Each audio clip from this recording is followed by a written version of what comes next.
Have you been trying the same thing time and time again with media training, hoping that it's going to shift the dial and do something different for you?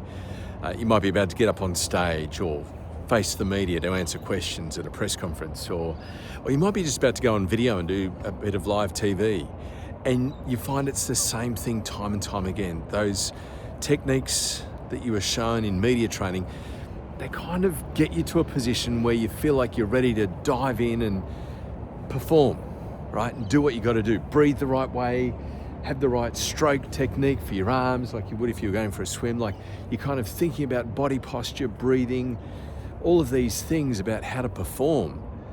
And yet when it comes to just, trying to be yourself, it feels like it's out of arm's reach. You can't get there. You're so focused on the performance and doing all of these things, saying the right words, delivering lines.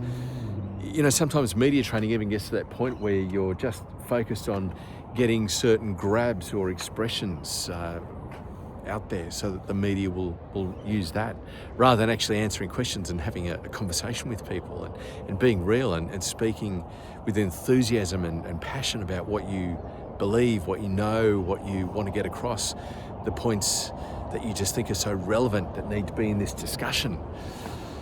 How do you prepare for these sorts of moments? I remember as a junior reporter for so many years feeling out of my depth. I'd be getting ready to do live TV, and all I could think about was, is this about to go wrong? Am I about to really come undone here? Where will the moment be? Will it be right at the start? Will I not even be able to speak when I open my mouth? Will it be right towards the end? I'll be almost at the end. And I used to overthink things so much that I would, we really are our own worst critics.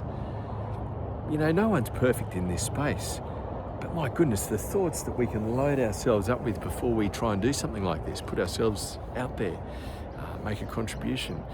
We can overthink it so much and almost start to bring ourselves undone before we've even started. Particularly when it comes to learning a set of ideas. It might be things that if we were just chatting with a friend or making a phone call that we could actually just sort of share quite openly in a very relaxed and authentic kind of way. But when it comes to actually reading a script that we might have memorized, or it might be on auto cue, it's sort of typed out word for word for us, we just end up sounding like a robot. Like when you watch the video back, you feel like it's not even you. Other people who've kind of watched you do more than one take, more than 8 takes, kind of look at it and go, well, it's close enough, like it'll do, like we've got there, you've done well, this is good, you've done well. And all you've really thought about is, have I stood straight, it's all about the performance, not about the connection. And that's what I enjoy about coaching people in this space, with a new sort of confidence. It's not an overconfidence. It's not a fake performative masked kind of confidence. What we do in Project V very early on and encourage people to continue building is this way to just show up as yourself and to connect really well, to just let all the other things that are on your radar kind of still be there, but no longer overwhelm you, no longer really distract you from being yourself, from doing what you want to do, from getting the message across in a way that will really land beautifully with other people. It then kind of frees you up with this capability that you don't need to do multiple takes. It's not going to be 11 goes and you're still not entirely happy, but you're sick of trying, so that's the best one, we'll just go with that. It actually becomes kind of the first or maybe the second go, you kind of like, you just get it. And you're like, it actually unlocks something in you that helps you to see that, the limitation here is not, do I have 2.5 hours set aside to make a video now?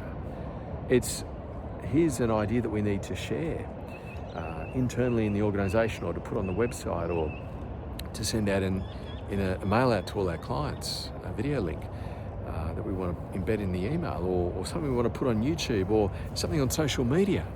You can actually then start to go, let's now respond to the circumstances, this situation, the scenario that's playing out as it happens, as it's timely and relevant to other people. And then when you start to think about how we can do this in a way that's going to, how do you eliminate the cost then of creating this video content? Because, recurring costs aren't an attractive proposition for most businesses. So how to do it with just the smartphone in your pocket?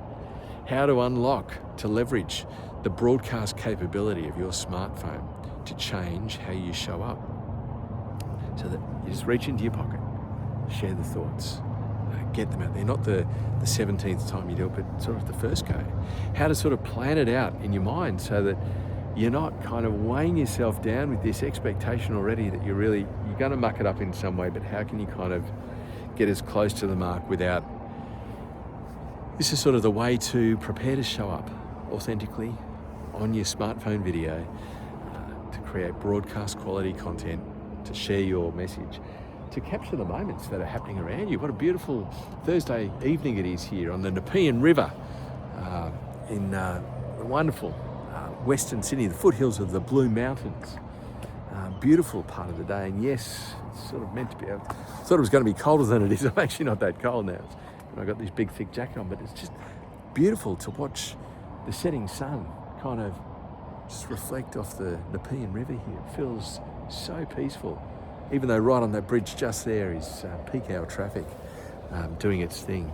Somehow the ducks creating all these ripples on the water is just so mesmerising. And it's just a wonderful moment here to reflect on, well, all of these things that we're discussing, the things that I'm sharing with you.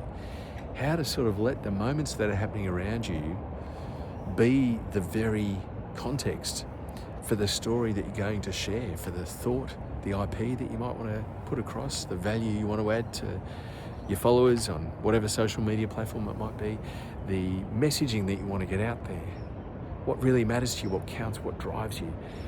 You can suddenly not have any of the limitations of cost or the time that it would take to do the video. This is about how to put yourself in the story, to really present, to tell a narrative rich, like a really interesting story about what's happening around you, how to capture the moments as they happen around you, and to include interviews with other people. When you can do those three core building blocks, which, I've worked on long form documentaries, been a nightly news reporter. That's probably what I did for most of the time in my 30 years in mainstream media. Started out as a sound recordist, and at times I was the news presenter, but more often than not, the reporter out in the field, going from courthouses to crime scenes, all across Australia typically, and reporting for the 3 commercial networks in Australia. And when I realised that everything that I was doing as a storyteller for TV could be done with a smartphone, those core building blocks, you can do that authentically. I mean, that's the magic, right? The people that I admired who were better than I was as a reporter, presenter, the people that did it really well were the ones that could connect extraordinarily well with other people. They were just themselves. It looked effortless for them to show up on camera. And that's the goal for where I want to get you to when you start coaching in Project V. As a C-suite leader anywhere in the world, we don't even need to meet. You just need to trust the process. You need to prioritise this personal development for yourself that will enable you to amplify your leadership so that when you're time poor, you can see the opportunity that's right there. You can put in the effort and do the work like this person rowing behind me, showing up consistently again and again with a real message to have that kind of motivation. It's not quite courage, it's kind of courage to show up, to tell your story, to make those connections with other people. That is the power of smartphone storytelling. And having the mindset of a storyteller is realizing that the content creation that used to cost a lot and take a lot of time up until not very long ago, it's just so much more accessible. It is absolutely within reach now. It is as close as the smartphone that you've usually got in your pocket or on the desk in front of you. It's never that far away. So let's chat, reach out. You can direct message me on LinkedIn quite regularly. Always welcome new contacts there. And just start a conversation around this to see how it can be of benefit to you in your personal brand, how you show up on social media, how it can be a benefit to your team, to the organisation. You've got to tell the story like never before, right? The marketing budgets have never been under so much strain. CFOs love hearing about this. This is a way to save money on content creation, increase not only the volume of content that we can create, but the quality of it. That's a pretty interesting proposition for a lot of businesses.